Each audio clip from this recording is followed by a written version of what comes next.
I woke up in shock to find my face covered in bandages. My face! This can't be happening! Right, Callum? Tell me this is not happening! Right after, the doctor entered the room. Miss, unfortunately, the glass from the car window has caused extensive trauma to your skin. As the doctor continued talking, I felt myself zone out and began to panic. My face is everything! Without it, my singing career is over! Ash, it's gonna be okay. I'll help you find a way to return to the stage. I promise. Hi, I'm Ashley, and I had a dream of becoming a famous singer. I used to sing on the streets to collect a few dimes. Then one day, a handsome and polite man approached me. I'm Callum, a talent scout, and I believe with your angelic voice and rare beauty, you have the makings of a star. It was love at first sight, and not only did I gain a manager, but also a hot boyfriend. He arranged for me to perform at cafes, bars, and restaurants. It was nonstop. I enjoyed it, but I had to admit I was also, exhausted. And that's when Callum suggested that I use autotune and lip sync to save my throat. Babe, I know this ain't right, but you're burned out, and I can't bear seeing that.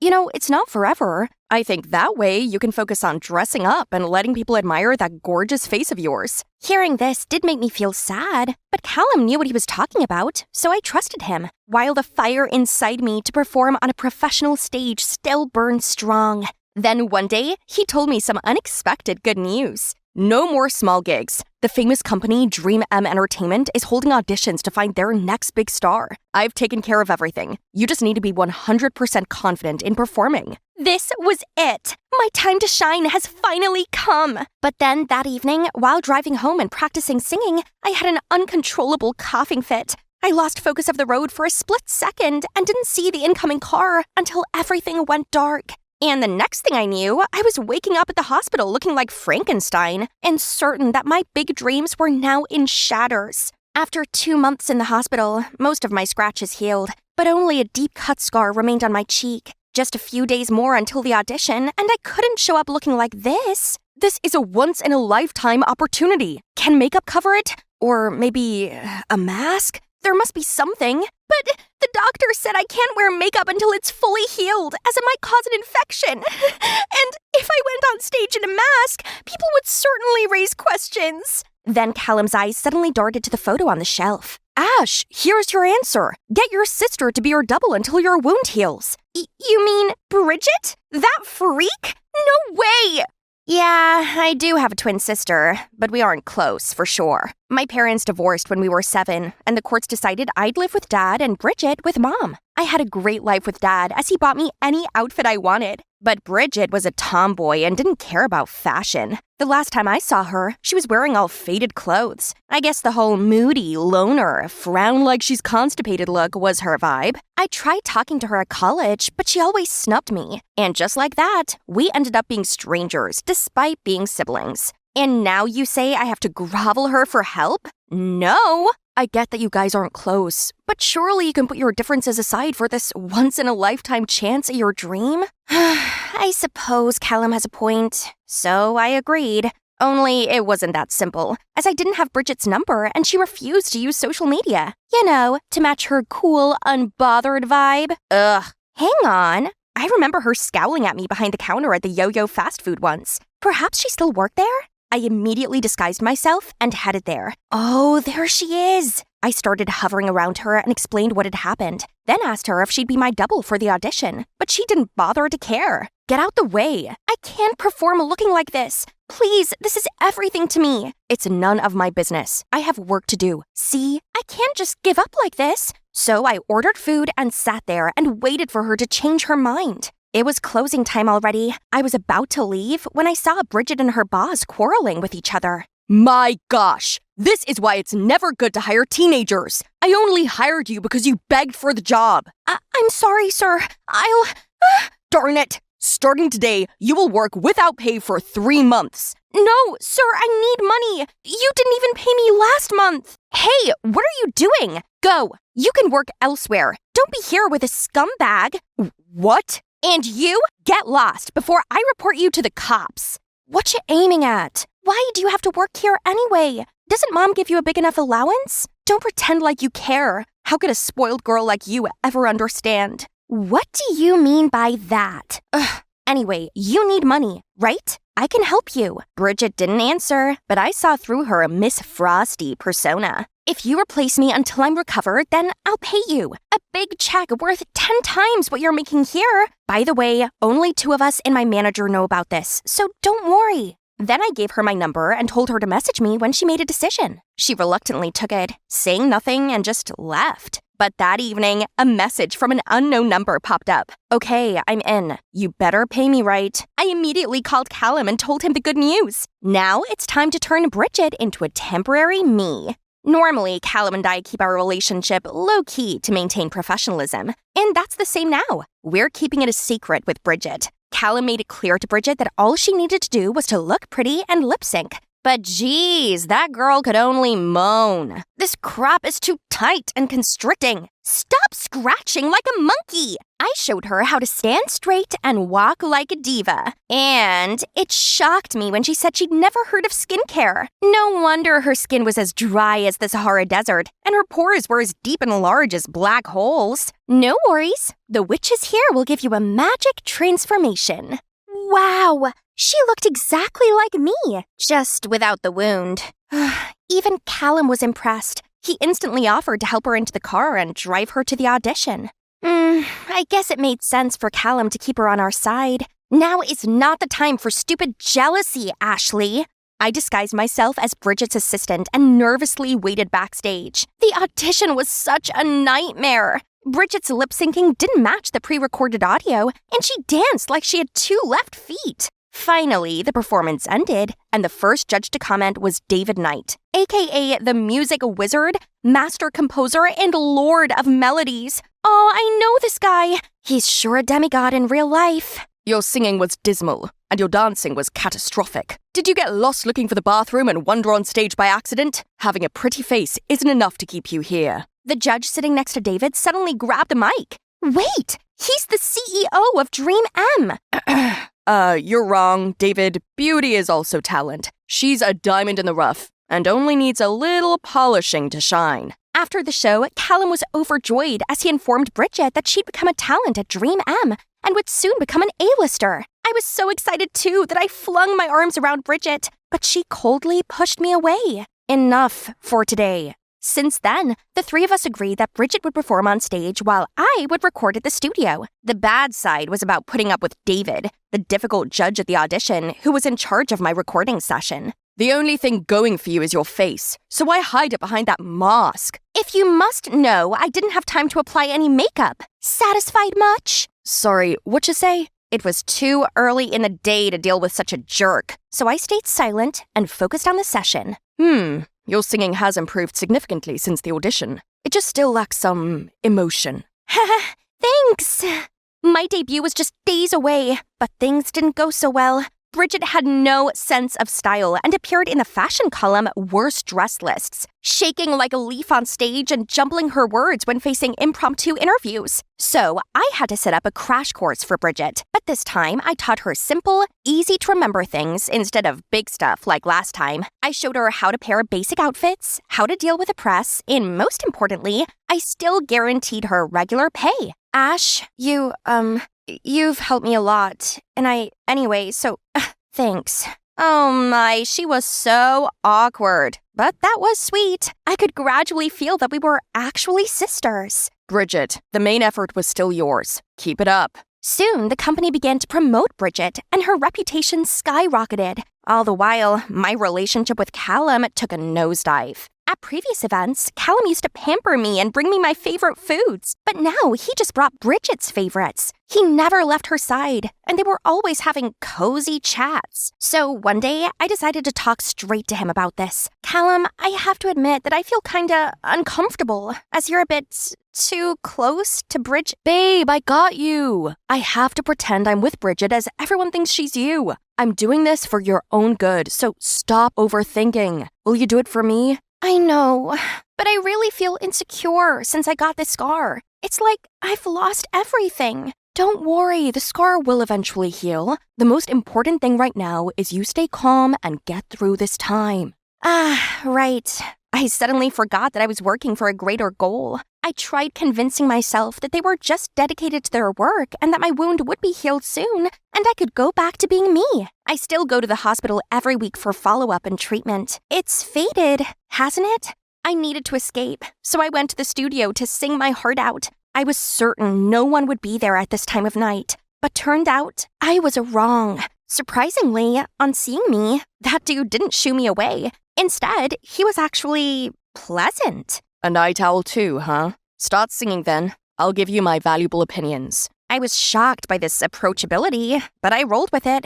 David was many things, but there was no denying he was extraordinarily talented that made huge hits. I sang, and he gave me some useful tips and pointers. I believed you'd be too haughty to listen to my guidance, but it turns out I was mistaken. Well, I found you annoying at first, but I appreciate your help and I value your feedback. It seems there's actually a nice guy behind the ogre front. Sorry, what you say? I won't say it twice. Then I started humming a few lines from a song I'd written, but didn't realize I was singing it out loud until it was too late. That song is good. Whose is it? Actually, I wrote it. No need to be mocking. No, I'm not at all. I didn't know you had a talent for songwriting. Come here, let me hear the whole song. So we sat down together, and surprisingly, our vibe matched each other perfectly. Actually, you're the first person to take my ability seriously. Sorry? Hey, stop pretending! Actually, I'm not Gradually, Bridget seemed to figure out how to act like me, and her popularity grew. She was no longer sluggish and paid more attention to her appearance. Even Callum mentioned how he could only distinguish us by my wound. From then on, Callum said Bridget could do it herself, so they went to the shows without me. This feeling is making me squirm. On the one hand, I want Bridget to do well to help me out. On the other hand, I'm also feeling a bit resentful that I was replaced so easily. I also miss the way Callum used to care about me, but I remember what he said the other day, and I know I shouldn't be acting like a child. So I tried to distract myself by doing what I love the most, singing. Everybody was packed with Bridget's show, so this world is mine. Woohoo! I was in the studio practicing my new song when suddenly David barged in. Can you explain to me why you're here whilst also performing on TV live? Why are you here? Does it even matter now? Who really are you? I begged him to keep quiet. Then I frantically took my mask off and told him everything. I mean, everything. As I was too shocked to make any excuses. This is insane. I know it isn't right, but I promised once my wound healed, everything would go back to normal. Singing is everything to me. David remained silent for a while, then blurted out, All right, if what you said is true, I will keep your secret. And one more thing. If you really like singing and songwriting, I can continue to help you. What do you say? Yes, totally yes. And don't you dare lie to me. I'm not sure what I'm gonna do. Yeah, swear to God.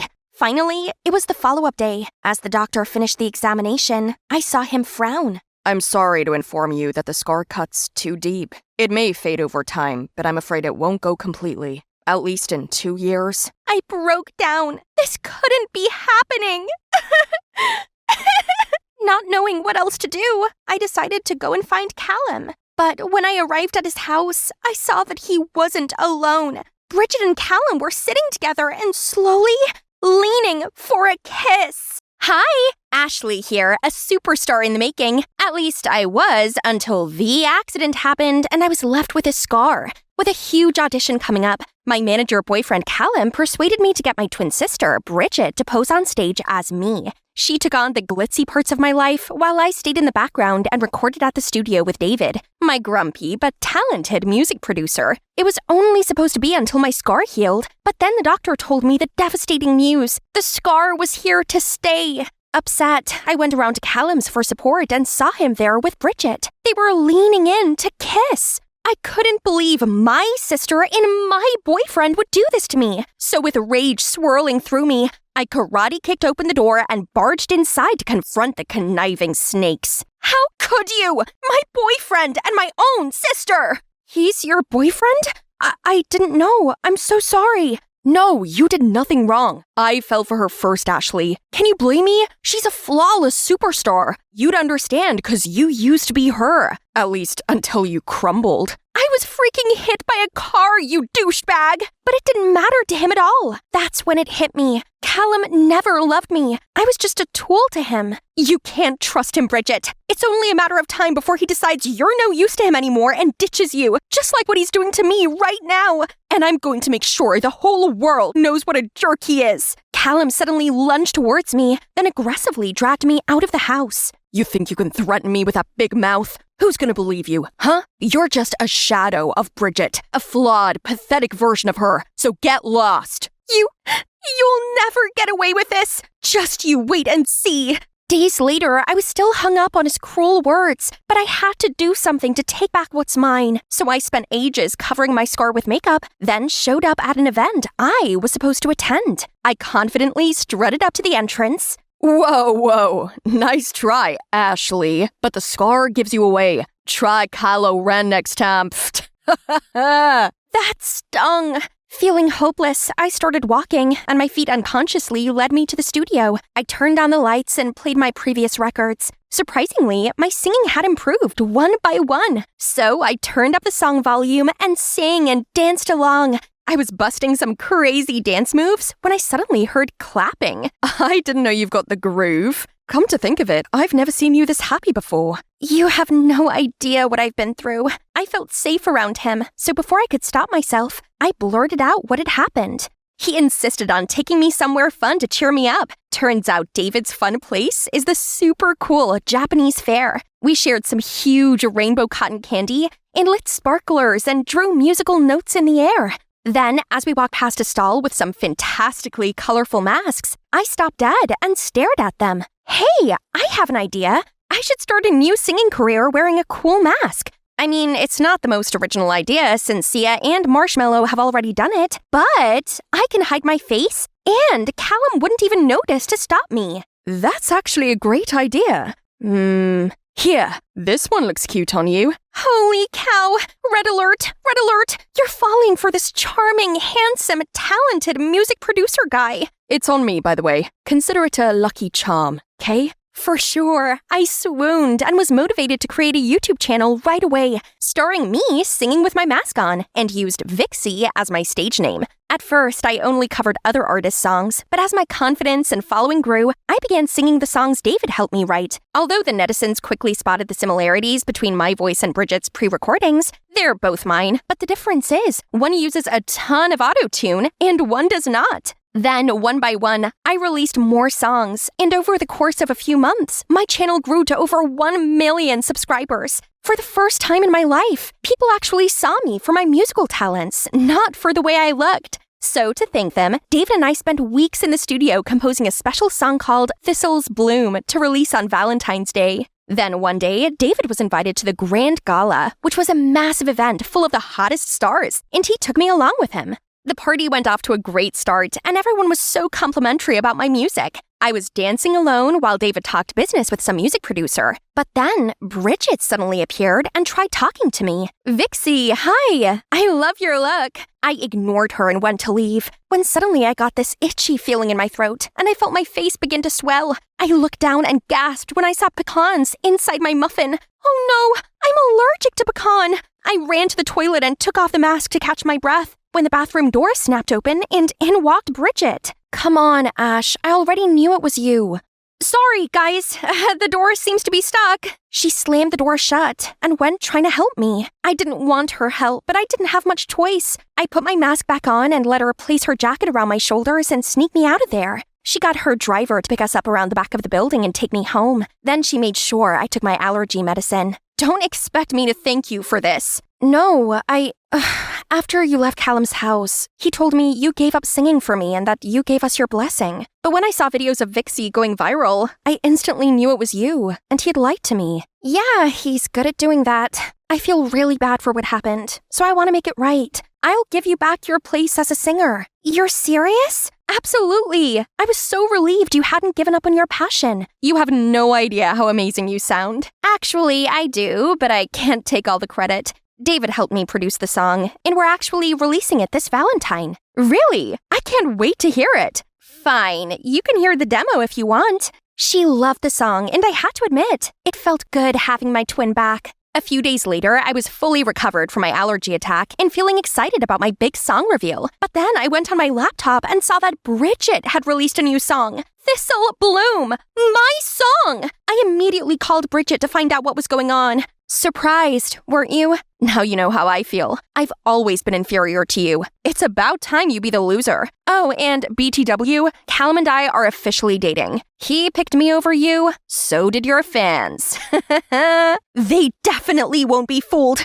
I'll show them the truth. I went online and insisted that the song was my work. But not only did the netizens not believe me, but they also wanted me cancelled. This Ashley wannabe is so tragic. I always thought this masked girl was sketchy. She thought she was so sleek stealing Ashley's song. I had to watch my subscriber count take a nosedive. All my hard work had gone to waste. I turned my phone off and just sat in a dark room, wishing I was beautiful again. Maybe people would believe me then. Suddenly, the door opened and in walked David. You've been ignoring my calls and messages, so I came to see if you were okay. Seems you're not. No, I'm hideous and now my career is over. Your career isn't over because of how you look. Can't you see? You're very talented and you're all set to become a great artist. That's why Bridget is so jealous and insecure. She has to steal your work. So, people still believe Bridget because she's beautiful. No one wants to believe in this sketchy, masked girl who's too afraid to show her scarred face.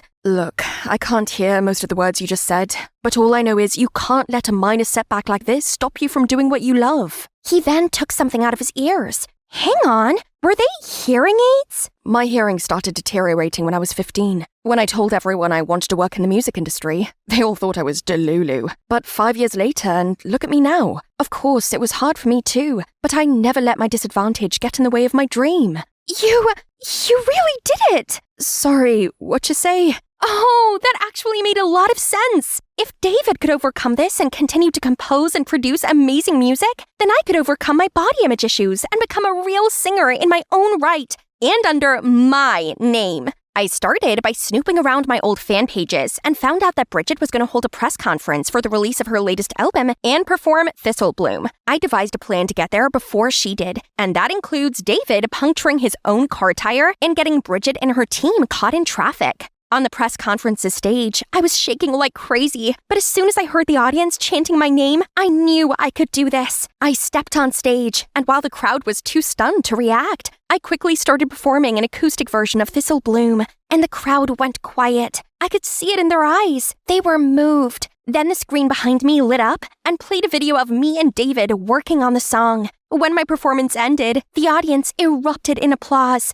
I was overwhelmed with joy, but then a reporter suddenly stood up and asked, "Are you the masked singer Vixie? What are you doing here instead of Ashley?" I knew this was my moment of truth, so I took a deep breath, then removed my mask. I'm actually the real Ashley. The audience gasped in shock. Buzzing started spreading. I got the scar from a car accident. I was so hungry for fame, but believed I could never make it as a star with a scar. So I asked my twin sister, Bridget, to take my place. I'm sorry that we deceived you like that, and I promise that from now on, I will always stay true to myself, scar or no scar. Then I stepped down from the stage and walked past Bridget, who was trying to escape the reporters. She looked around and called Callum's name for help, but in typical Callum style, he was trying to blend into the crowd. Ashley, was the twin swapping plan your idea? No, it was actually my ex-manager's, aka cheating ex-boyfriend's idea. Wasn't it, Callum? I watched him look mortified as they swarmed around him.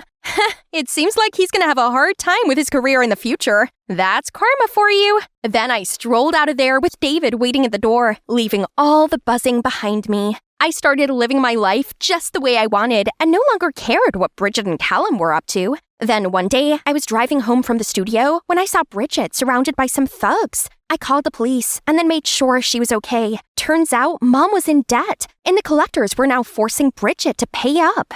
My life's a failure. I tried to be you to escape this pathetic reality, but got carried away and wanted to replace you. I don't have any excuse for my actions. Just punish me however you want. I stayed silent for a while, then eventually decided to drive her home. It made sense now. Bridget despised me because she'd spent years suffering with Mom, while I had a privileged, happy life with Dad. I felt bad for her, because after all, she's just a victim of Mom's neglect. So I used the money Bridget had made while being me to pay off Mom's debt, and then I spoke to Dad and arranged for her to move in with us. Things aren't perfect between us, but we're getting there. She's still super shy and moody, but she's doing a lot better than she was. I learned to accept the scar on my face and became a real singer. I may not be a household name, but I guess I'm pretty famous, and also an inspiration to young girls who feel self-conscious about the way they look. And you know what? I'm happy with that. Best of all, I now have a cute, kind, loving, albeit grouchy at times, boyfriend, David. We even opened a music company that judged our clients on their talent, not their appearance. I was cuddled up next to David watching the news when the reporter said there was a groundbreaking new scar treatment available. Do you still want to remove your scar? No,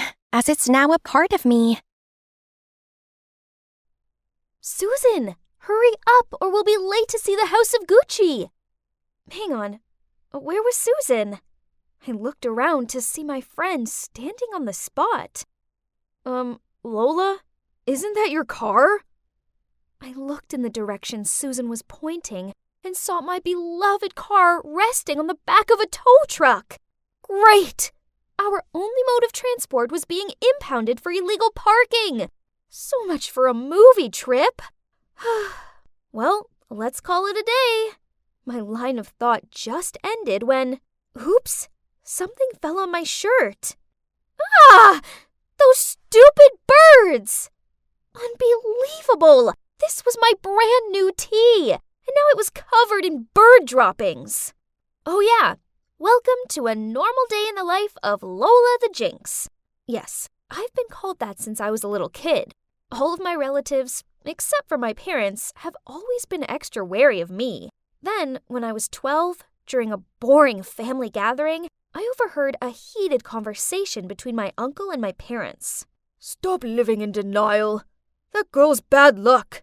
Send her off to boarding school. Anywhere, as long as she's away from this family. You're being ridiculous. It's my daughter you're talking about. The fact that you lost your job has nothing to do with her. She's just a kid. That's right. This isn't Lola's fault. You need to stop blaming her for everything because of some silly words. It turned out that the silly words in question were told by a prophetess on the day of my birth. So, my family owned a famous furniture manufacturing business in the area. But unfortunately, on the day I was born, there was a fire in the workshop and they lost everything. On that same day, a prophetess passed by my house and dropped a sentence that made everyone in the family panic. That newborn is a jinx who will bring misfortune to the entire family. So that's why relatives ignore me, don't invite me to parties, and whisper about me behind my back. I don't want to believe the prophecy, but with all the bad luck I've had so far, it's hard not to. Have you ever carried an umbrella around with you for 6 days straight, only for it to be sunny? Then the one day you forget to bring it, it pours down? Or have you ever been able to lick a delicious-looking ice cream when you tripped and splashed the whole ice cream on the poor person standing opposite you? Well, not only was I unlucky in my own right, but my ill fortune also affected the people around me. It's no wonder I'm a shy girl who struggles to make friends. Besides my parents, I only have one friend, Susan. Hey Lola, have you ever thought about breaking your bad luck? There's a very famous fortune teller in town. Breaking bad luck? Well, that sounds like a good idea. I've had enough of being Lola the Jinx. The next day, following Susan's instructions, I went to a small house on the outskirts of town. As I knocked on the door, I was nervous and excited. I hoped this would finally be the end to my run of bad luck. A woman in veil let me in. I couldn't wait any longer, so I blurted out, "Hi, I'm here since I heard you could help me get rid of my bad luck, right? Please help, whatever it takes." The fortune teller sat still for a moment, then a smile lit up through her veil. You're Lola, daughter of the Gonzalez family, right? I was stunned. Whoa, she was good at her job. I mean, I hadn't even introduced myself yet. Of course, I already knew that you'd come here, but it would be difficult for me to eliminate your misfortune. There's only one person in the world who can undo your jinx.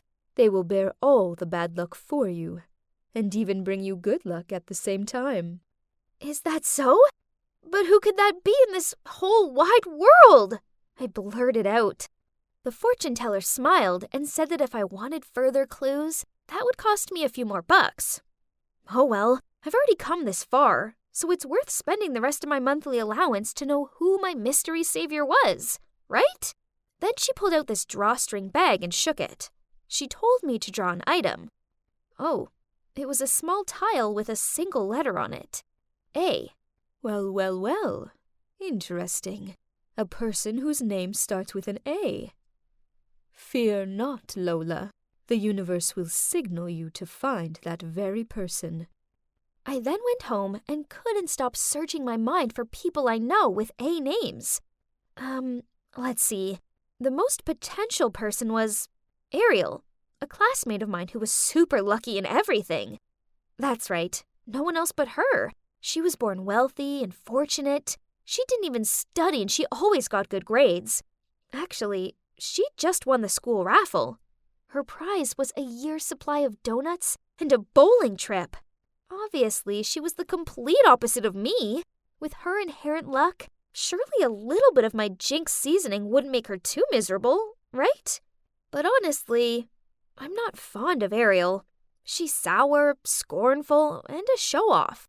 Still, dear Lola, anything was possible if you wanted to end your bad luck. So I was determined that from tomorrow, I would make her my best friend. Together we would have the perfect balance between bad luck and good fortune. But easier said than done. Being friends with Ariel meant I had to continuously compliment her on everything. Her new shoes, high grades, choice of lipstick color. Ugh. She also made me go and queue up to get her lunch. Someone like me struggled to carry my own lunch without tripping, let alone two. But the weird thing was, I didn't fall over.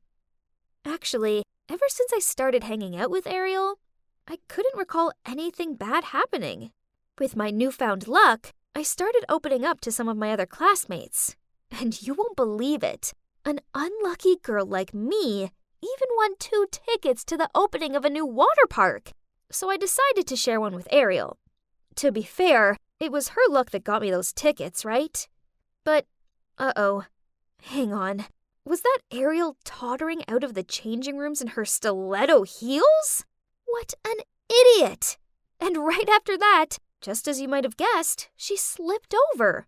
But to my horror, she also frantically grabbed onto my arm to take me down with her. But wait, why didn't I feel any pain?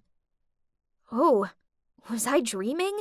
Did this handsome guy just save me? As for Princess Ariel, she broke a tiny fingernail, so she just stormed off sulking. Never mind, as I had a new companion, my super cute hero, Anthony. Since then, Anthony and I talked to each other every day, and just like that, we officially became a couple. Honestly, who would have imagined that Lola the Jinx would one day have a very wonderful boyfriend like Anthony? Maybe my luck had finally changed. Yay! So the prophecy was fulfilled. Ariel was the one who brought me luck.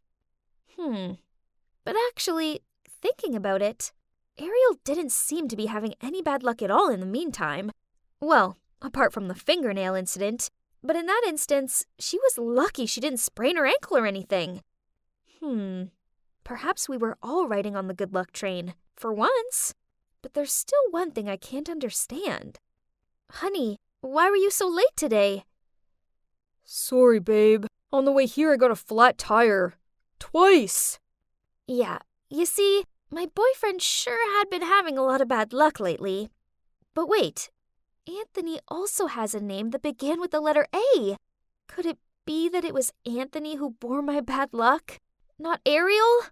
Oh no, this couldn't be happening! Then, over the next few weeks, my suspicions were confirmed. Anthony lost his phone.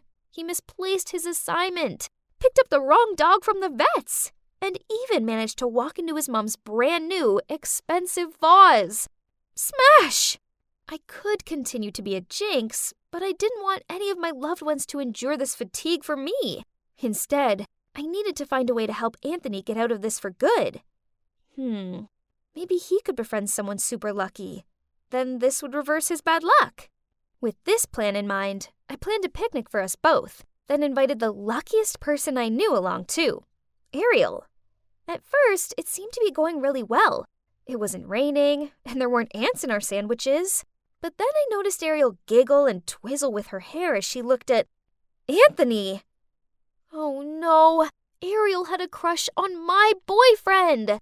The problem was, the more I saw them together, happy and bad luck free, the more I concluded that Anthony was better off without me.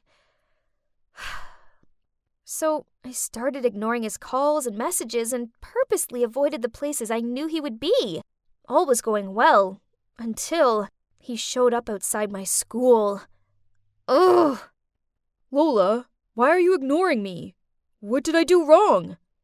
I pretended not to hear anything and kept walking, but he ran after and caught me by my wrist. So I yelled at him, "Nothing! You're perfect! That's why I stopped talking to you. I'm a jinx, and you deserve better."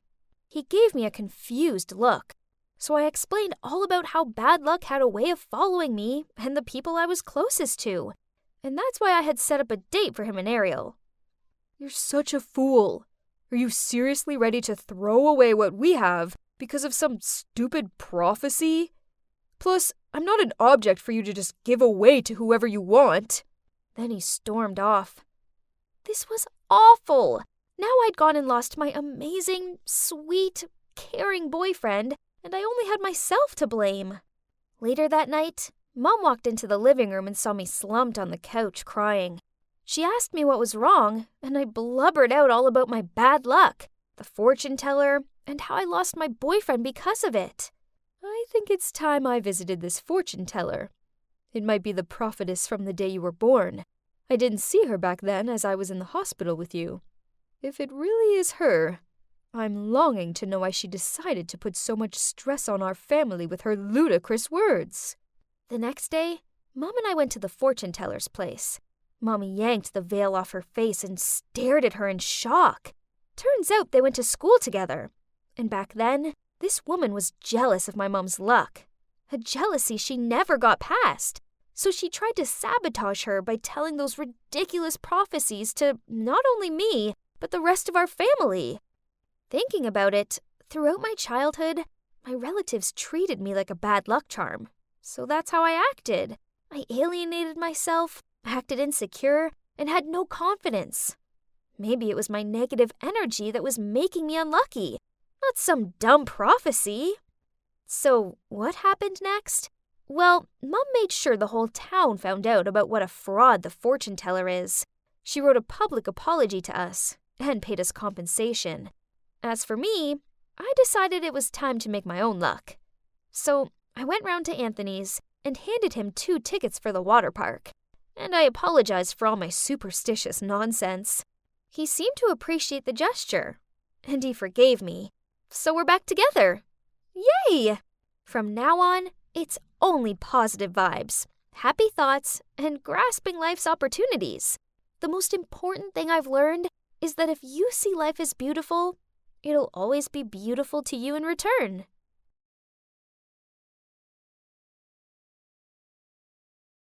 I was completely immersed in this beautiful harmony that me and my dad were playing until... What on earth are you two doing? Startled, I turned around to see Siren standing there with fiery eyes. Oh, God. I came back to my senses at once and realized that next to me, the man I was jamming with was not my dad, but Isaac, her boyfriend. Oh no, what had I done? I quickly wiped my tears away and was about to leave. But Isaac took my hand and gave me this confused look. Being back here in this house was difficult enough without getting involved in this love triangle, so I tried to pull my hand free and ran out of there. Yes, it's me again, Hazel. In the last part of my story, my friends embroiled me into helping their idol Isaac and his actress girlfriend Siren escape from the public eye for a bit. Now I'm stuck in my family's old home and having to confront my past. All these memories flooded my mind. Some good, some bad. And before I knew it, I was mixing the past with reality. And that's how I accidentally played the piano with Isaac and made Siren green with envy. At that moment, Siren swung open the door and charged toward me. Hey, don't let me catch you flirting with my BF again! Excuse me? What did you say?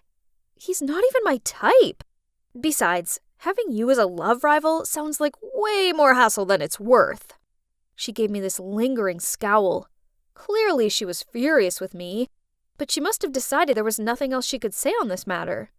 However, this didn't stop her from being the most demanding, frustrating diva on the planet.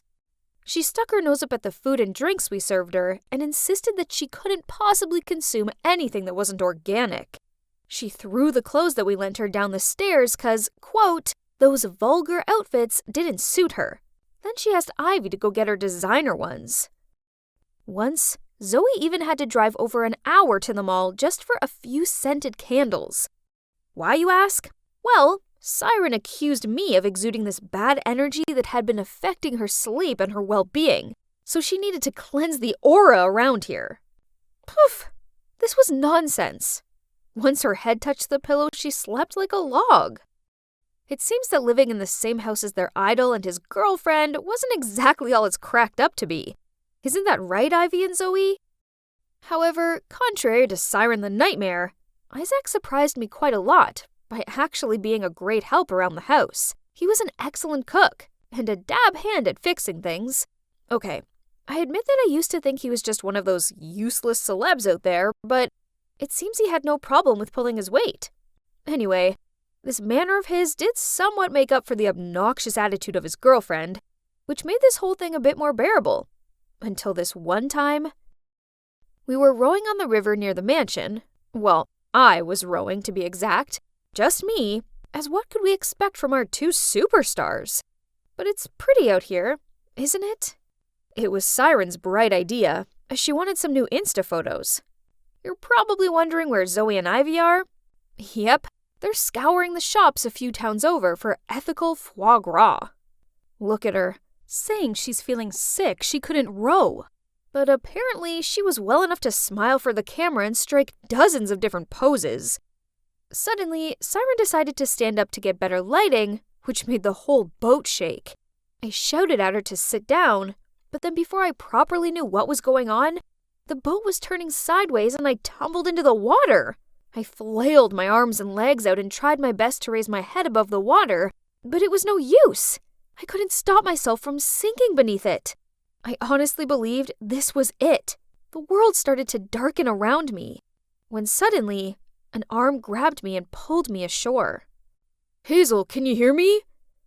I slowly opened my eyes and saw Isaac's worried face peering down at me. Hazel, thank goodness. He gently helped me sit up, then asked me if I was all right. For a few fleeting moments, the warmth from his body made me flush. Clearly, nearly drowning had made me delirious. I mean, I couldn't have feelings for him. Could I? Before I could ponder on this thought anymore, a drenched Siren dripped her way over to us. Isaac, why did you rescue her instead of me? Siren, this is not the time for being dramatic. I was hardly going to come to you, an expert swimmer, over Hazel, who was actually drowning. Hearing Isaac say that, she rolled her eyes, then stormed off, leaving a wet footprint trail in her wake. The last thing we needed in the house was more tension, so I immediately turned to him and said I was fine, and he should go and sort things out with his girlfriend. Listen, Hazel, Siren's not my girlfriend. I don't like her in that way, but as for you and me, we clearly have a connection.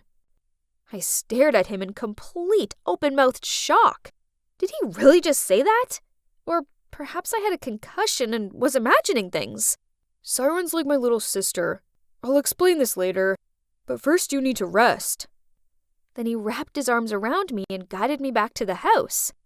I spent the rest of that day in bed feeling feverish. Then at dawn the next morning, I awoke to a commotion coming from downstairs. Guys? What's all the noise about? It's Isaac and Siren. They've gone, and they've taken the car. What? That was our only mode of transport out of here. How could they be so selfish to just abandon us here like this? We tried contacting Isaac countless times, but no answer. Great. Here we are now in this remote area where it would take hours to even find a passerby to hitchhike, not to mention how risky it'd be. Everything was a mess. We were panicking when suddenly the door burst open and walked in a smiling, arm-linked Isaac and Siren. Where have you been? You can't just leave like that without telling us. Oh, Ivy lent us the car. Didn't she say anything? Both Zoe and I turned our gazes on Ivy. She stammered. But I think you guys just went out for a while, not disappeared all night unreachable. Relax. All this tension will give you wrinkles. Then Siren smirked at me as she flicked back her hair and then continued. We went to a drive-in cinema and it was so romantic. We didn't want the evening to end, so we strolled around town until the early hours. What did she mean by that? So much for him seeing her as a sister. I felt like such a fool for believing his lies. We altered our entire plans to help you both hide from society, and this is how you thank us? By pulling a stunt like this? No more. Get out of here! Right now! Before anyone could say anything, my phone buzzed. It was my friend Erica. She asked me if the stories about me being in love with Isaac were true. Huh? What was she on about? In my panic, I ended the call and went online to check it out. Turns out on the Instagram account of the store where I customized our matching hoodies, the shop owner had posted a photo of me wearing it. Naturally, it didn't take the fan maniacs long to do their research and find out all about me. But worse still, another current trending post was one from Isaac's management company, confirming that we were officially dating. What kind of nonsense is this? I immediately told Isaac to call his company and put it on speaker. Isaac, we hit a jackpot! You probably know the iconic pianist and composer Edward Moretz, right? Hazel Moretz is his daughter! You mean... Everyone gasped at me in shock. Maybe it's time for me to reveal the secrets of my past, the truth that's been hidden for so long. Yes, Edward Moretz is my father, but I made a promise to myself 10 years ago that I would never speak to him again. Isaac's manager continued to brazenly talk about how the scandal with me would benefit Isaac's career, so there was no need to hide it. At that moment, Siren shouted, "What on earth are you saying?" Hey, are you with Siren again? I already told you not to mess with that girl unless you want to get yourself in trouble. Shut up! Siren furiously grabbed Isaac's phone and ended the call. Isaac, tell everyone that the one you love is me, not her. Siren, we were never in love. You're going too far. What? You guys aren't dating? So we misunderstood it all from the beginning? I knew right away there was something wrong. Yet you pretended to be his real girlfriend and treated us like your minions. Siren stood there with a red face, fists clenched. I gave you my heart, but all you do is hurt me. This time you've made a big mistake, Isaac. Just wait and see. Siren left for her room, but this time neither of us stopped her or comforted her. The next morning, we found out that Siren was gone. None of us knew where she was. We all just hoped that she wasn't so fueled with anger that she'd cause us even more problems. We quickly packed our things into the car, preparing to return to our normal life. When out of nowhere, a bunch of reporters and journalists appeared and surrounded us. Isaac, Miss Siren Wilde has accused Ms. Moretz of wrecking your relationship. Is this true? Does that mean you ran away from all the shows to go on a secret date with Ms. Moretz? Ms. Moretz, your father was known for breaking not only yours but also another family apart, all for his own selfish needs. Are you following in his footsteps? Scary flashlights were everywhere. Suddenly I found myself transported back to that terrible day 10 years ago when Dad's affair went public, and the reporters hounded us in this exact same spot. Those heartless flashlights are just as intense now as they were back then. A memory of my mom's distraught face popped into my mind. Puffy eyes, tear-stained cheeks, a fearful look. Yet the reporters were relentless vultures, firing questions at her regardless of her vulnerable state. That's the day I made a promise to myself that not only would I never pursue music, but I'd also never forgive my father. Amid the panic, an arm pulled me into the car, and we drove away from the crowd. It was Isaac. He put on some piano music to help calm me down, and he continued driving, eventually stopping at a small grocery store. Hazel, please drink this.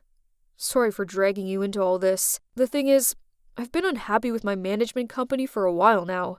They won't let me make the music I want to, but I didn't expect them to go as low as forcing me into their web of lies just for fame. I know how you feel. I used to long to become a pianist like my dad, but then he crushed my dreams.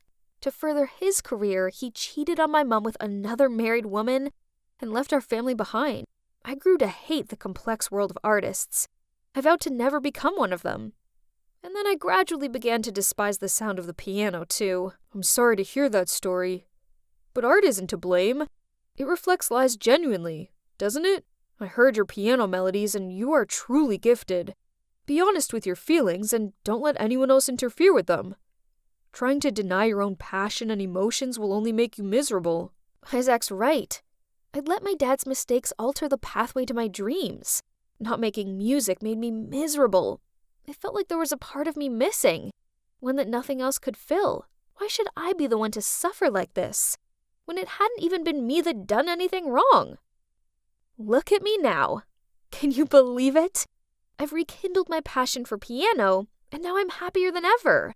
After all that runway pop star drama, Isaac left his management company and collaborated with me to make music for true art. This is our latest charity event. It's pretty neat, huh? That's all thanks to Zoe and Ivy. They work for us now. They're in charge of arranging our busy schedules and organizing our events. The four of us make the best team. I guess you're wondering what happened to Siren? Last I heard, she set her sights on her latest movie co-star. Wish her good luck is all I can say. As for Isaac and me, well, since the media claimed that we were a couple, we might as well have turned that fake news into reality.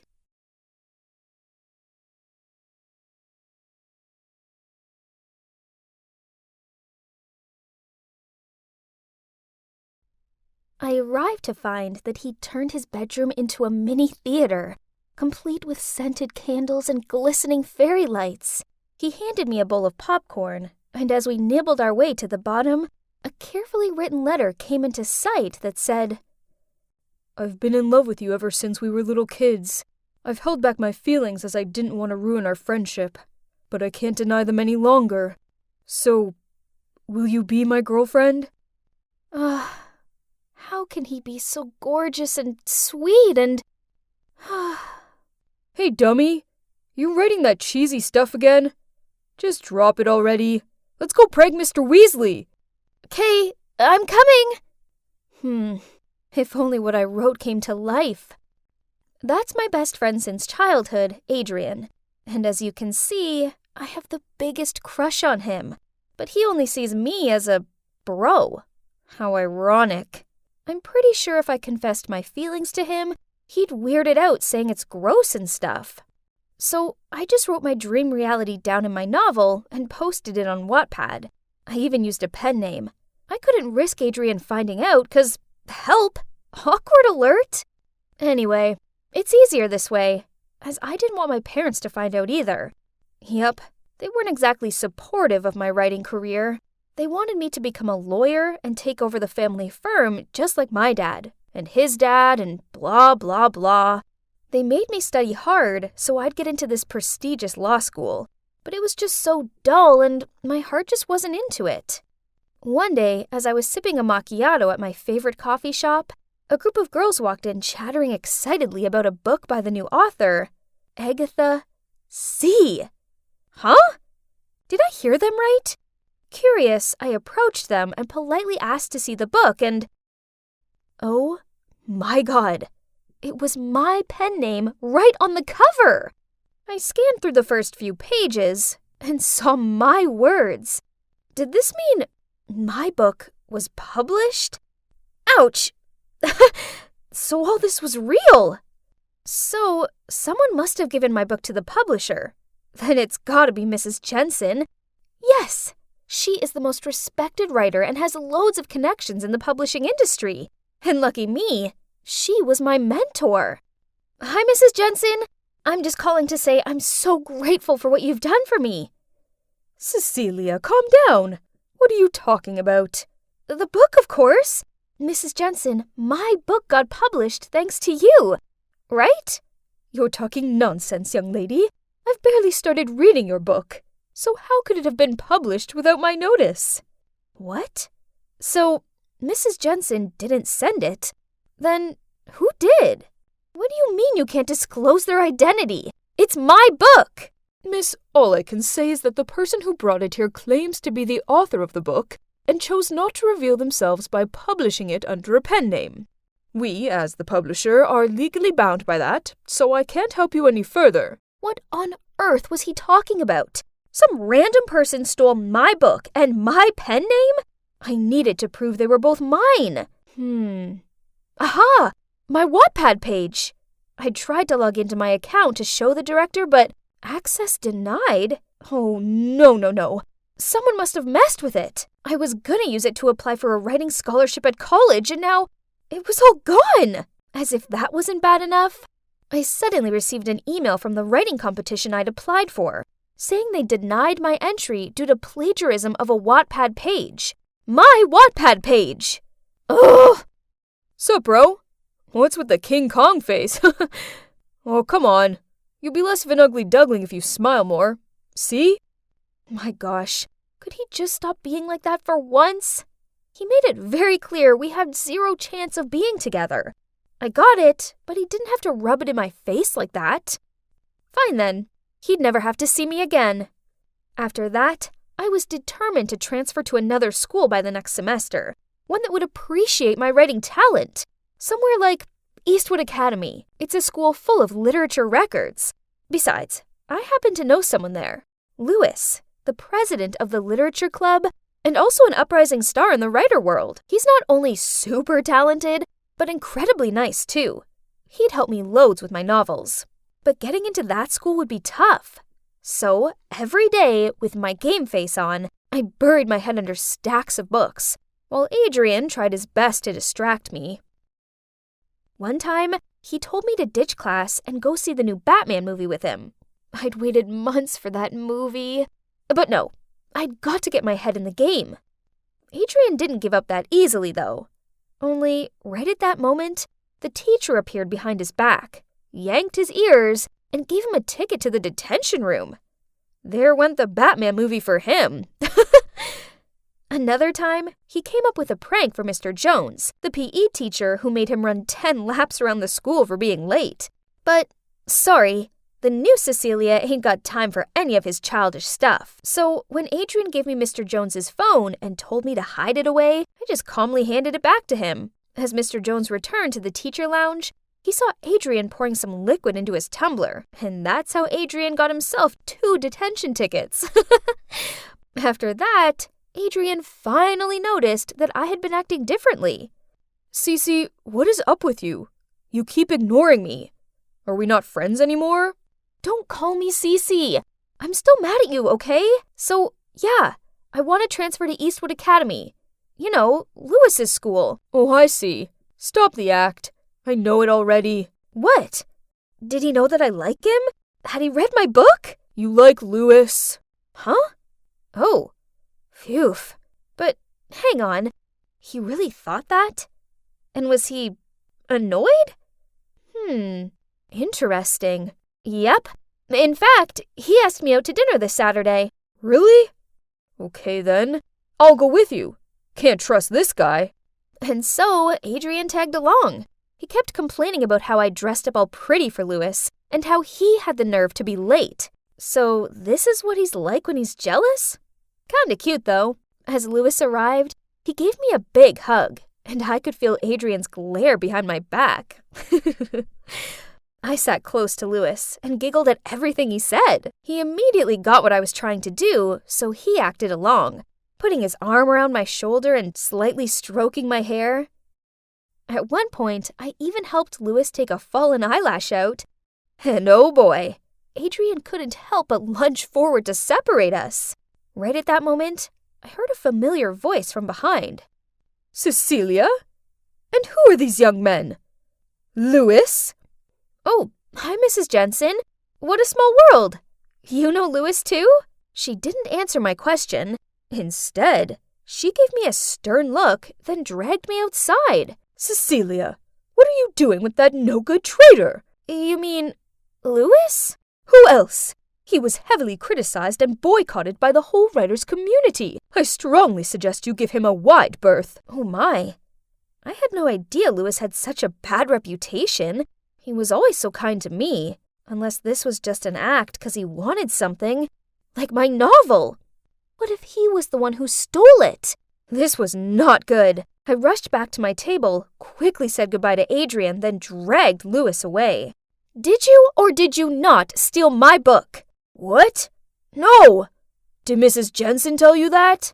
Turns out, he used to be Mrs. Jensen's brightest mentee. Then he fell in love with her daughter Demi, and they started dating behind her back. But then out of the blue, Demi suddenly broke up with him. Heartbroken, he cut all ties with her and her mom. But Mrs. Jensen took offense at this and had been on his back ever since. Gosh, now my head was spinning.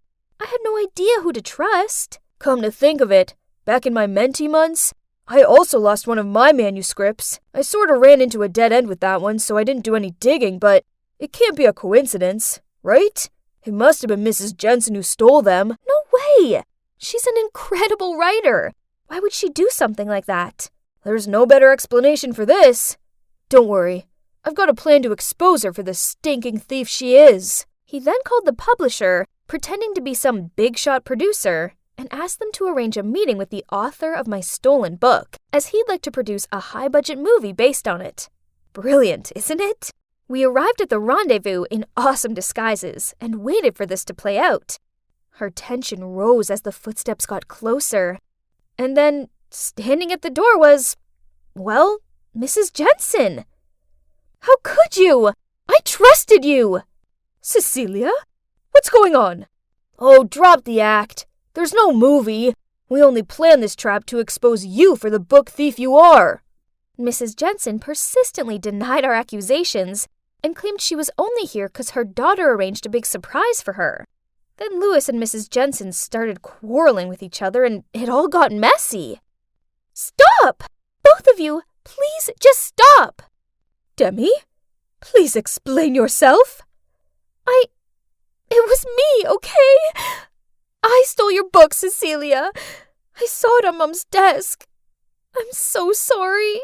I don't understand. You don't need to steal someone else's hard work.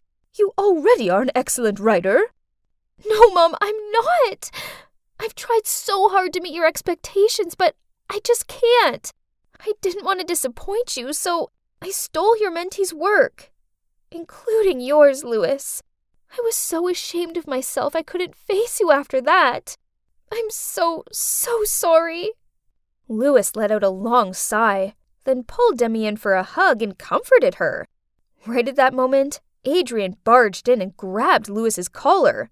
You jerk! You were flirting with Cecilia a day ago, and now you're canoodling with another girl right in front of her? Adrian, stop! It's not what you think. Then I led him out of the restaurant. Turns out he saw me leaving the house with Louis looking all weird, so he decided to follow us here.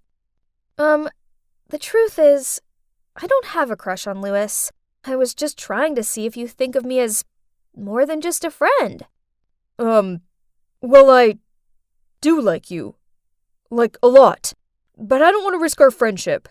I can't bear the thought of not having you in my life, so I figured it'd be best to treat you as one of the guys. Guess what? I like you too, idiot. So, what do you say? Yeah, let's give it a shot. But you have to promise me if things don't work out, we'll still be friends, okay? Promise. Then we pinky swore just like when we were little kids. Only this time, he pulled me in for the best kiss ever. Finally, my book's mine again. And guess what? It has just become the #1 bestseller novel according to the New York Times. Ah! This calls for a celebration. Adrian, will you help me with the guest list for the party? Sure, sweetie. Who do you want to invite? Now, let's see. There's my parents, who were so impressed with my independent work that they're now letting me follow my writing dreams. There's also Louis and Demi. Aw, they make such a cute couple. Demi decided to start over with her writing career, this time without the pressure from her mom. And with Lewis's help, she's got a bright future ahead. And last but not least, Mrs. Jensen, who's now fully supportive of her daughter's career and her relationship with Lewis. I guess it's a happy ending for both my novel, me. I was planning a bank robbery with these dudes I hired online. They claim to be ex-criminals, so it's going to be a big haul. We identified the subject, ran through the script one more time, and then headed to the bank. But when we got there, I was speechless! Hi, my name is Jolie. Wondering how I ended up robbing a bank? Come on, I'll take you on a wild ride.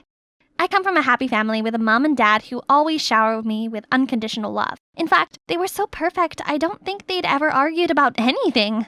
Growing up, I was taught to be a good person and prioritize school for future careers. I did just that, and they were so proud. But then one day, I came home to shocking news. Mom and Dad were getting divorced. But why? Honey, this was the best for both of us. We're just not that compatible. Not compatible? Did you just figure it out overnight? Sweetie, I know this is hard, but we're gonna be okay, I promise. No, we're not. We're a broken family and you just act like it's nothing. Do you even care at all? Days later, I still couldn't get my mind off it, until I passed by this restaurant and saw a familiar figure. Was it Dad? Holding hands with a strange woman? What the freak? Dad's been cheating on Mom? I immediately dashed home to tell Mom, but when I got there, I didn't have the heart to break it to her. Mom, you okay? It's just that the divorce has been hard on me. I respect your dad's decision, but this is really hard for me. You're the only family I got now, Jolie. No, she's wrong. I won't let her be this brooding ex-wife of Dad. I'm gonna get him back to her, once he sees how his beloved daughter is being affected by this divorce. So the next day, I went to the park and picked the flowers in public. Well, not exactly, but it's bad, right? Then I crossed the street when the sign said stop, but the policeman didn't even bat an eye. Hello? I'm breaking the law over here. Okay then, Mr. Whitman's restaurant we go. I didn't order anything, but just drew all over his wall, in chalk. Well, you don't want it to stay forever, right? But Mr. Whitman appeared and thanked me instead, as I gave him the best ideas to keep the kids entertained while eating in his restaurant. Ugh. Frustrated, I read the whole book at the bookstore without paying, littered in public, and even kicked some trash cans over, but nobody seemed to acknowledge my bad deeds. So I binge-watched some crime movies to activate my evilness. Aha! A robbery! That's why I hired those idiots. Gold Beach Bank and Trust, not Gold Beach the hat shop, you imbecile! Sorry, my mistake. We went ahead with the robbery anyway and managed to steal a bunch of hats, and I made sure to accidentally drop my wallet with my ID inside. The next day, I came home from school to see the store's owner raging at Dad, accusing him of bad parenting. But Dad stayed oddly calm and just paid for all the hats I stole. What? Go get ready. You and I are going to dine out tonight. There's someone I want you to meet. Let me guess. It's the side chick I saw the other day. Jolie, this is Aurora. I'm your dad's friend. Aurora. We should tell her. Oh, drop it! I knew already. You two have been having an affair, haven't you? Jolie, watch your words. Why? Because it's the truth? Dad was about to say something, but Aurora stopped him. I can't believe you do this to Mom. I ran out of there and hid in this alley, crying with an aching heart, when I spotted some guys looking sketchy. They had a suitcase full of money and kept looking around cautiously. Suddenly, I stepped on a squishy, and it made the loudest noise and got them all to turn towards my direction. I immediately ran away before they spotted me and bumped into someone. Who's that? Show yourself! The guy instantly understood the situation and hid me away. Just a cat, Lalo. After the gang left, I stepped out to thank him. And my, such a heartthrob. I was going to offer to repay him, but he just brushed it off and walked away. So freaking cool! Later, I got home and saw Mom packing. She said she'd move out soon. And Dad didn't even stop her. Suddenly, I noticed something. Pictures of Mom and Aurora! Mom, you know this woman? Aurora? Yeah, we've been friends since middle school. Friends? She's not your friend. She and Dad have been having an affair behind your back. It's really over, isn't it? No, Mom! You need to stand up for yourself. If you don't do anything, then I will. There's only one way now. Get the school involved. If they see a straight-A student like me suddenly turn rebellious, they'll talk some sense into Dad, right? But of course, I need to make sure my bad deeds are legit this time. Suddenly, I noticed everyone buzzing around. Oh my god, did you hear? We got a new transfer student, and he's got such a bad boy vibe. Tell me about it. He's been the hottest topic ever since he got here. Oh my god, he's coming this way. I turned around and my jaw dropped. It was the guy I met yesterday. Suddenly headed straight to me. There you are. You're looking for me? No, but I'm just tired of people surrounding me. Let's get out of here. So, transfer student, huh? What happened to your hair? Just thought I'd change it up a little. You know, more appropriate for school. Wait, aren't you like some kind of bad boy? Why are you following the rules? I got a bit of a reputation, but I'm ready to change my ways. No, good guys finish last, didn't you hear? That's why I'm trying to change too, to spice things up a bit. So, please, teach me to be a delinquent. If you wanted that bad, then sure. Yay! Thank you! You're gorgeous, man. Ooh, and a jacked bod, too. Tyler and I started my new rebellious plan. Okay, show me what you got. I immediately went straight to a group of nerds, slammed my hand on the table and snatched a guy's burger and started mooching off it. Here's some fries. Did your parents starve you? No! I immediately stood up and left, and saw Tyler, who was laughing at me hysterically. That's your idea of being mean? I know I'm bad, that's why I need you to enlighten me. Tyler then taught me some pranks, and it was hilarious. We kept the door shut with 20 different locks and enjoyed seeing the teacher struggling to crack them all open. Got the screen to show a bunch of memes during class, then played a bell ringing sound every 15 minutes, confusing everyone. The cherry on top was to get loads of adult diapers shipped to our beloved principal, cash on delivery. When the principal asked who did it, I proudly took the fall. Do you care to explain yourself? Principal, I feel like bad right now, but that's because my parents are getting divorced. I can't eat, can't sleep, my mind's a mess. All right, I get it. Jesus. I'll have a talk to your parents. You can leave now. Father dearest, let's see how you handled this. When I got out, Tyler was waiting for me. He drove me away, then stopped by this gorgeous lake. You didn't just rebel because you were bored, right? I sighed, then started pouring it all out that had been bottling up inside of me. Guess having a normal family is luxury to both of us. What do you mean? I actually grew up in an orphanage, but I wasn't happy there, so I ran away. I ended up on the streets and causing trouble. Luckily for me, my foster dad noticed and adopted me. I'm extremely grateful to this day, so I'm always looking to help him with the business. Your dad has a business? What does he do? Tyler didn't answer me. When we got back, Aurora was already there waiting for me. What are you doing here? Your dad went on a business trip and asked me to come over to look out for you for a few days. No, thank you. I can look out for myself. And who is this young man? Have we met before? Would you please stop poking your nose into my business? Can't believe Dad still went ahead with the divorce after meeting with the principal. And now I'm stuck here with this annoying woman. Just wouldn't let me leave the house and even ordered this rubbish dusk till dawn curfew on me. You're not going to see that guy. He's trouble. Please, you're not my mom. So I continued meeting up with Tyler. But strangely, whenever I suggested we hang out at his place, he always seemed hesitant. So one time I went to his house to surprise him, but upon seeing me, he looked so worried. What are you doing here? You're not supposed to come here. We have a guest today. I turned around and was transfixed to see the sketchy guy from the alley. Lalo, I'm Tyler's dad. You must be... Jolie. Oh, right, Jolie. Tyler told me lots about you. Come on in. Be my guest. But Tyler pulled me out of there. We stopped at a nearby park when he finally loosened up a little. That man was your foster dad? Yeah, I just couldn't tell you the truth. I'm afraid you wouldn't want me around anymore. That's not true. You don't get it. He's running an illicit business and now he's asking me to take over. I know I'm deeply indebted to him, but I don't want to do anything illegal. Then don't. Just because he brings you up doesn't mean you have to do everything by his orders. Especially breaking the laws, right? Tyler nodded, but still seemed troubled. That evening, Tyler was driving me back home when I suddenly saw a familiar face. I told him to drop me off there. Inside, Aurora was sitting side by side with a man, both looking all dressed up. Across the table was another person. What was she up to? I'm telling you, this pair of top-notch diamond rings is perfect for your wedding. Right. We only want the best for our wedding. Right, babe? Wedding? Those two? She's two-timing my dad. I quickly recorded their conversation and went home. Dad should be back tonight from his business trip. But when I told Dad everything, even with the recording, he still wouldn't believe me. What are you talking about? I was just out shopping all day with my friends. Told you so. Dad, you'll regret this deeply. And you, don't even think you could get away with this. I'll never accept you into this family.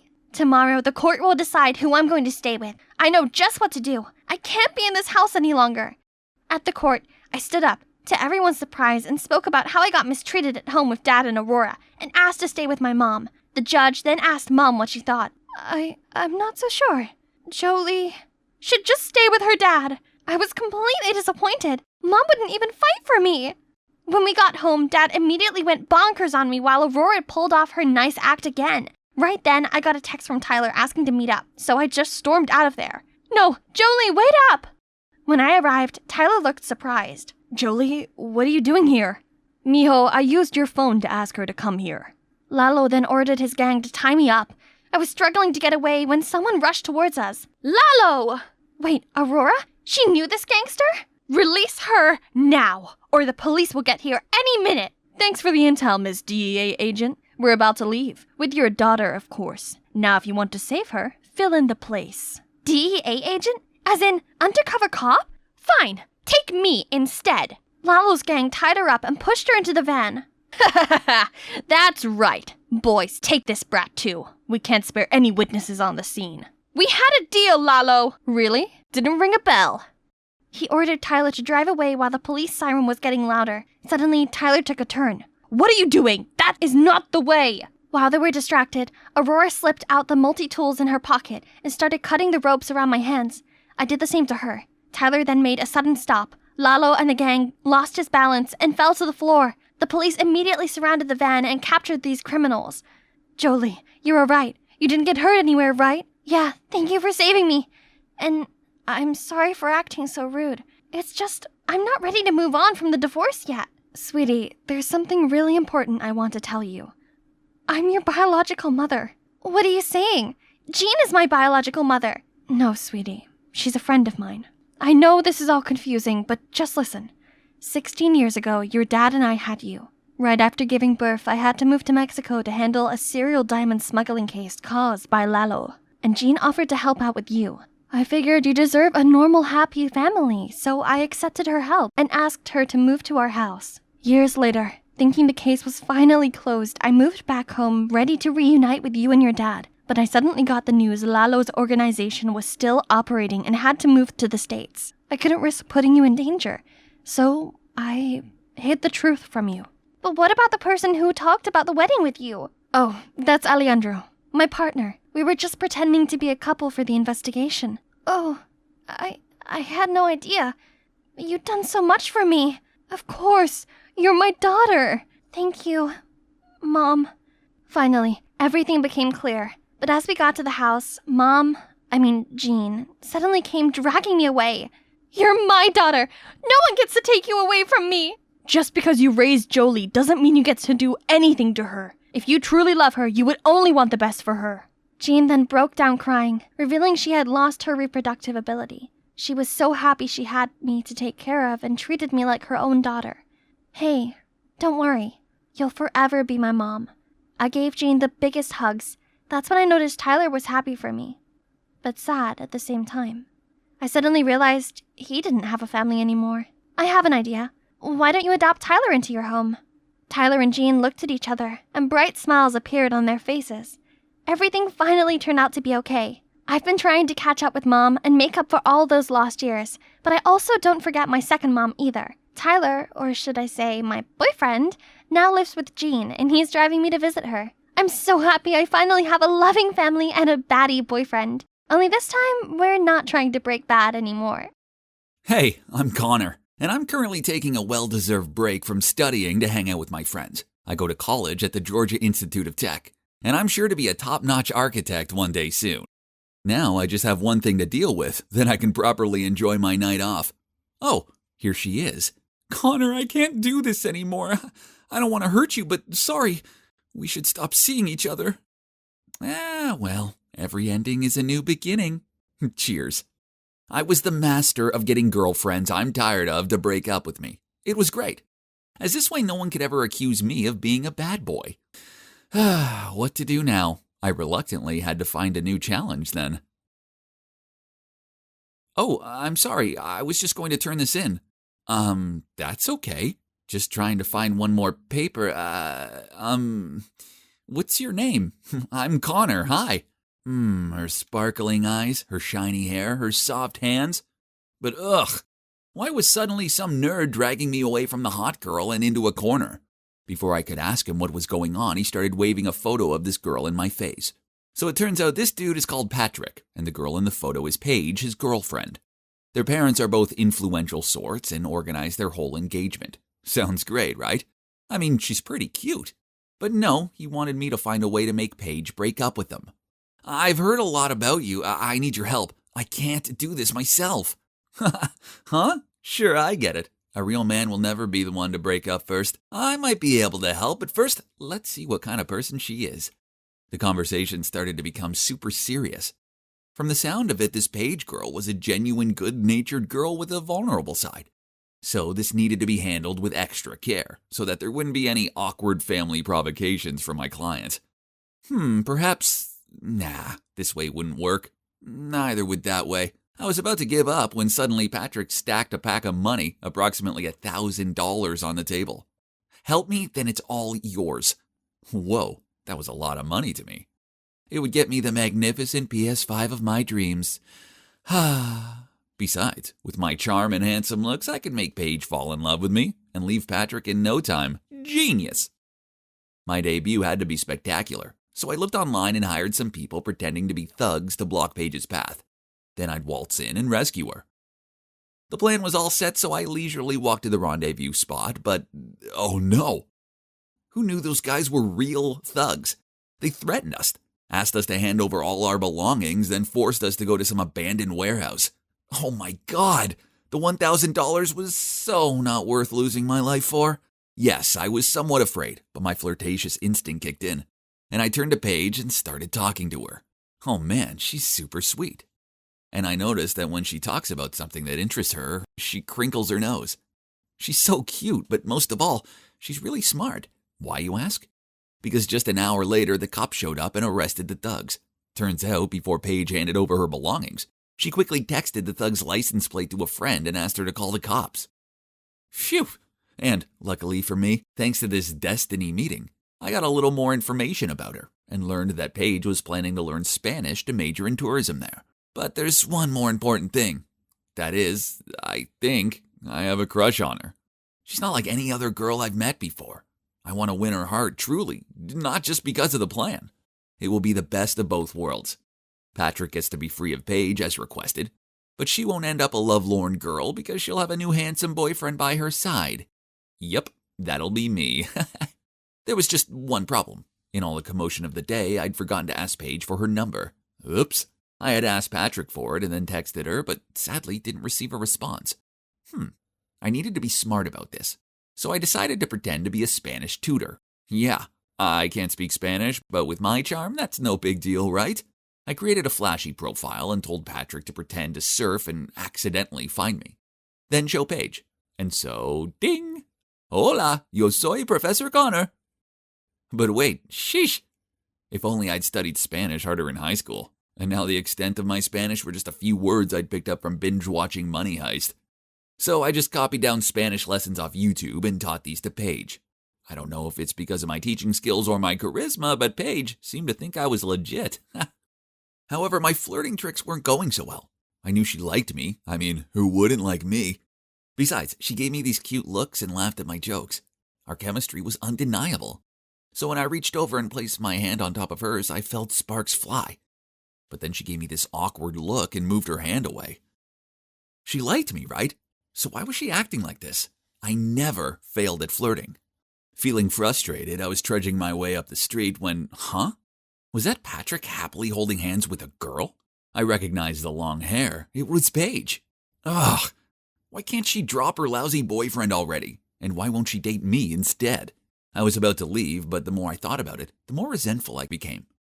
So I bribed a little boy to run up to Paige and say, "Why aren't you with Connor, you cheater?" Mean, huh? But Patrick would be pleased as he now had a legitimate excuse to break up with her anyway. But when the girl turned around, I realized that she wasn't Paige. The poor girl looked completely dumbfounded. Patrick started yelling at her and pulling on her arm so hard she almost fell over. Huh? Where's the nerd Patrick? And that wasn't cool at all. Then he raised his hand to hit her, but I zoomed in front of him. "Stop! No reason to hit a woman, bro!" Patrick immediately grabbed my collar. "You dare play tricks with my Becky, huh?" Seeing that, the shocked girl quickly ran away. No, I thought it was Paige, so I hired the boy just to give you an excuse to break up with her. Calm down, bro." Patrick reassessed the situation, then he cleared his throat and said, "Oh, well, I was bored of Becky anyway, thanks." I was still shocked by this jerky side of Patrick when he immediately said, "By the way, you can stop the plan with Paige. I decided I like her now. Lately, she's been so full of life and less clingy." He told me he would still pay me, then he hopped into a taxi. Ugh, that's the version of Paige when she's with me. I gave her that zest of life, you jerk. Whatever. From this day forth, he was no longer my client, and I didn't want his stupid money. It was time I told Paige what Patrick was really like, so I arranged to meet her in a cafe and told her everything. But when she got over the initial shock, she snapped at me. "I know this is all part of your twisted fabrication. I mean, you lied about speaking Spanish, and now you're just making up stories to break Patrick and me up." Then she threw my textbook back at me and stormed off. Oh man, that Patrick is such a slimeball. But I couldn't blame her for believing him over me. I'd seen firsthand how much of a wolf in sheep's clothing he was. I tried to find proof to show Paige, but that jerk sure covered his tracks. His whole nerdy bookworm facade was flawless. And he was still this sluggish nerd, wobbly clutching the bus handle to go to school every day. Ugh, what a con man.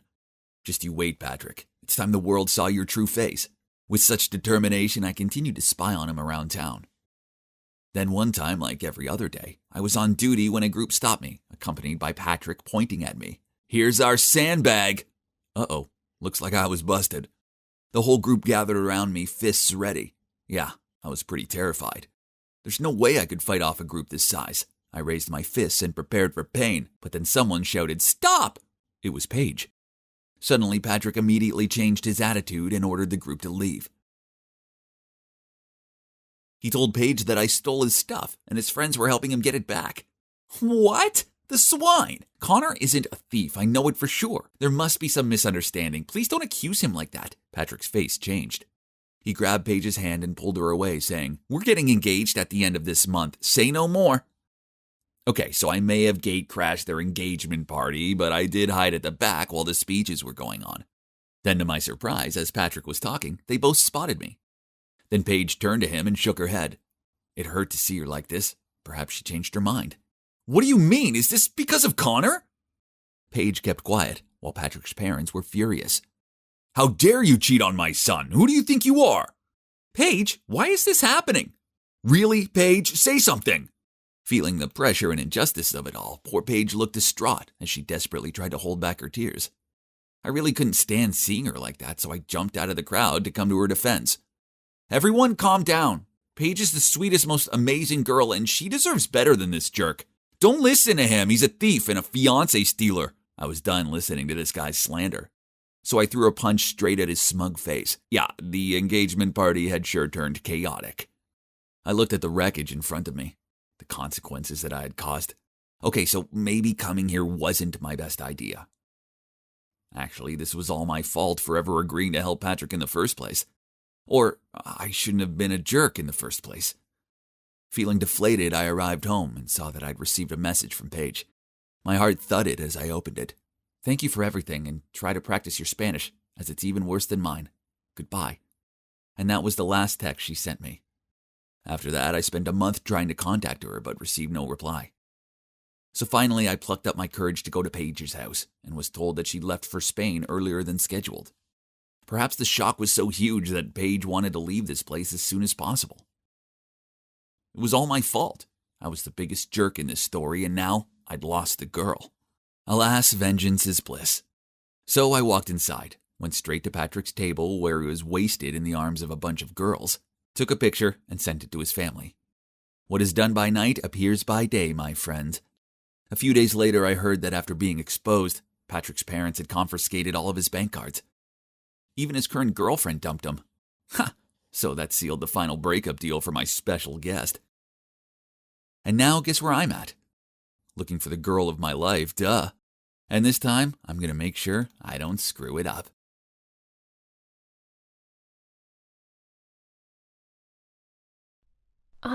Here it is. Thank God I found it when I did. Cosmic Jess? Who's Jess? I'm Jen. You're Cosmic Jess, admin of the secret astrology mailbox. Quit the act. I know it's you. I've read your notebook. Your astrological analyses are incredible. You sure did your homework on the boys I told you I want to conquer. You're my idol. Huh? Oh, turns out our hot girl Kira here, she's the weird girl who asked me, or should I say, my alias Cosmic Jess, to help her flirt with guys. Ugh! But out of all people, why does it have to be her who found out about my identity? She knew too much. Let's be friends, okay? I'll keep your secret. I swear! Okay, but no one can ever know about this. Secret friendship. I get it. Was it a friend request or a contract? I shouldn't be friends with the resident hot girl, but it seems like I didn't have much choice. If anyone finds out that I'm Cosmic Jess, then I'll be kicked out of the astrology admin group. Hey, are you blind or something? Can't you see the road? I picked up my books in silence. It's best if I don't get involved with this attention seeker. I was about to leave when Rebecca grabbed my hand. You can't just leave. You broke my new iPhone screen, so I want to know what you're going to do about it. Is your head just for decoration or what? As you're acting like a brainless brat. What are you looking at? Don't you know who I am? And why are you rolling your eyes? Kira didn't stop there. By the time she'd finished taunting Rebecca, she caused her to run off crying. Then Kira winked at me and walked off. A famous, cute Leo wants to be my friend. I guess that's not a bad thing, right? Beneath her competitive and brash exterior, Kira is actually a warm and optimistic girl. No surprise, though, as Leos are extremely dedicated and sincere. She even gave me this beautiful white dress, just 'cause she said it'd complement my skin tone. Oh no! Now I've ruined it! Stupid ketchup bottle! I rushed to the bathroom to try and fix it. Jasmine, give me the soap bar! SOS! Here. Oh my god, what? Through the curtains, I saw the silhouette of a tall boy showering. You should stop breaking into the bathroom like that. We have a new tenant. Wait, can I please finish up here before we have formal introductions? Jasmine apologized to him, then dragged me out of there. Turns out that's Mark, my older brother David's classmate, and he would be staying with us while he completed his internship. Mark walked out of the shower not long after that, and oh my god, he was gorgeous. Look at that sun-kissed skin, lean muscles, and bright smile. Thank you, universe. He introduced himself, but my ears were ringing, and I couldn't hear a thing. Cupid had hit me. He even helped me clean up the ketchup all over the kitchen carpet and floor. What a nice guy. Then when the coast was clear, I snuck into David's room and rummaged around, trying to find some more info about this hot friend of his. There it was. Mark was born on May 22nd. So he's a Gemini. A perfect gift for an Aquarius girl.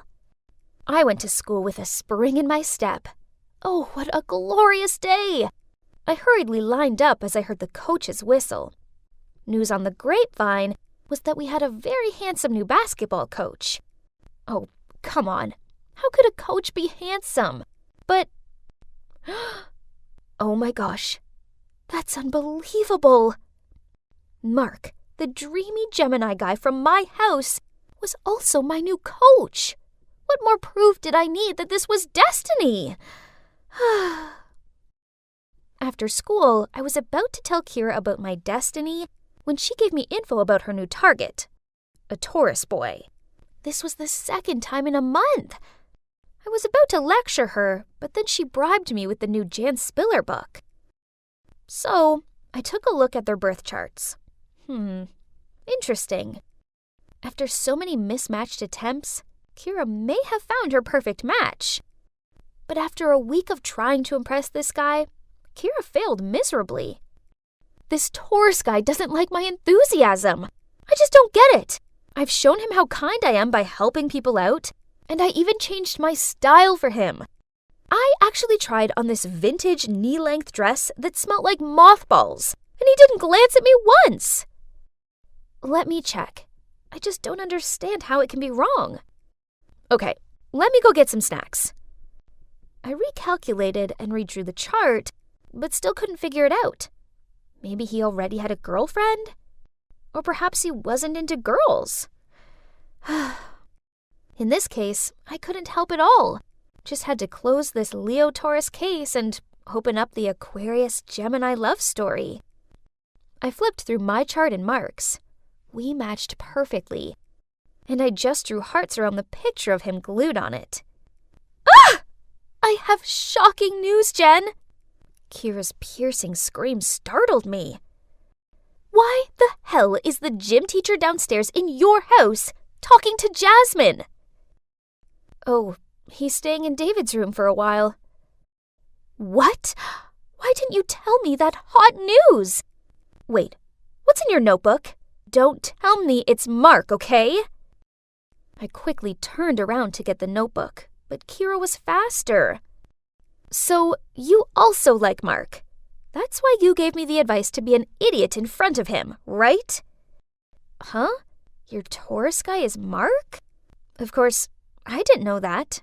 I mean, he's not even a Taurus. Yes, he is. But you knew this. Now you're trying to trick me with your false info so you can find out more about him. If you want, I'll leave him to you. I'm not that needy. Not like you. Unbelievable! Do you really think you would have been able to pick those ex-boyfriends of yours up without my advice? Duh! I'm a beauty queen. You're just helping me speed things up. Beautiful, but boring. The personality that won over all those guys was built by me. That's not who you are. Boring? How dare you? I'll show you just how far from boring I am. Kira then left. Okay, fine. She's living in La La Land about herself. Talk about delusional. Poof, I don't need such an unreasonable friend. At the same time, I received a ton of notifications from the secret mailbox. Oh no, my pictures and info were leaked all over the forum. I quickly logged into the administrator account. Ugh, anonymity was the #1 rule of the group, so now they'd kicked me out. My favorite job, my fans. Kira, this was too much. Fine, you want to play dirty? I'll show you dirty. It's time Kira's long list of boyfriends went public on the school forum. Kira the Omnivore was the new nickname that students gave her. Oh well, it was her fault for flirting with 12 guys in just half a year. Was she trying to find a boyfriend from each of the 12 zodiac signs or something? Let's end this stuff. It's because of Mark, right? You'll never have him. He's mine. Fine. If you can win his heart in a month, then I'll apologize for lying about your boyfriend collection. If not, you have to write a post claiming that I'm not Jess. Okay, mark your own words. Kira is a competitive girl, but in this fight, I would definitely win. I mean, come on. She couldn't even get Mark's star sign right. Even though she's a terrible cook, Kira still tried to send some disgusting cakes that she made to my house for him. But of course, Mark threw them in the trash after the first bite. She also feigned feeling faint and fell into his arms in every basketball lesson. Mark looked so uncomfortable. Not surprising, really, seeing as he's 100% Gemini, not Taurus, so her fragile girl act wouldn't work on him. As for my relationship with him, well, that was coming along nicely. And thanks to our assigned star signs, all I had to do was just be myself. For instance, the other night, when I just happened to mention there was a shooting star, he enthusiastically made me and Jasmine go along and watch it. Then last weekend, he invited me and her to a friend's farm, which was so much fun. I saw the cute looks he was giving me. So if Jazz hadn't been there, he definitely would have confessed his love to me. And it was true that I didn't have to wait long, as that night, I suddenly heard a knock on my door. How sweet! He'd left a movie ticket for me. Take that, Kira. I knew I'd won this one. I'm so gonna take a picture of us holding hands in the cinema and send it to Kira. The night after, I didn't see Mark at home, so I guess he wanted me to meet him at the movies? This was so romantic. I was in the right seat, but he wasn't here yet. My heart was beating so fast that I thought it would explode. As the movie started, the lights went out, and that's when someone was approaching my row of seats. I nervously pretended to be staring at the screen when he came to sit next to me. Why are you here? Huh? More like, what are you doing here? The two of us watched the whole film together in anger and impatience. Who on earth arranged all of this? We huffed our way out of the cinema, then spotted Mark. Only he was holding hands with a girl. Jasmine? We chased after them, but Jasmine just shrugged and smiled. So all this time, he'd been trying to win Jasmine's heart, not mine. Then he walked over to us and handed me his card. Go get yourself some ice cream, pizza, anything. Have fun. I'll be back with Jasmine later. What was that about? I looked at the credit card and gasped when I saw Timon's signature in the corner. How could I forget Geminis have multiple personalities? Timon was the founder of the astrological mailbox. Who would have thought that the leader of this group would be a teacher? Someone I lived with, my sister's boyfriend, my crush, and even my bestie's crush. Kira gave me a comforting look. Now we were both lovelorn, but in true Leo style, Kira had already lined up her next prey. Don't be sad. It's just another test. What zodiac sign do you think that guy is? He's pretty good looking, so he must be a Libra, right? I chuckled, then leaned my head on her shoulder. Mark, or should I say Timon, made me realize that before I can hope to find my dream match, I need to make some mistakes first. I may not have found love, but I did have my friend back, so that counted for something, right? At least the test of friendship worked.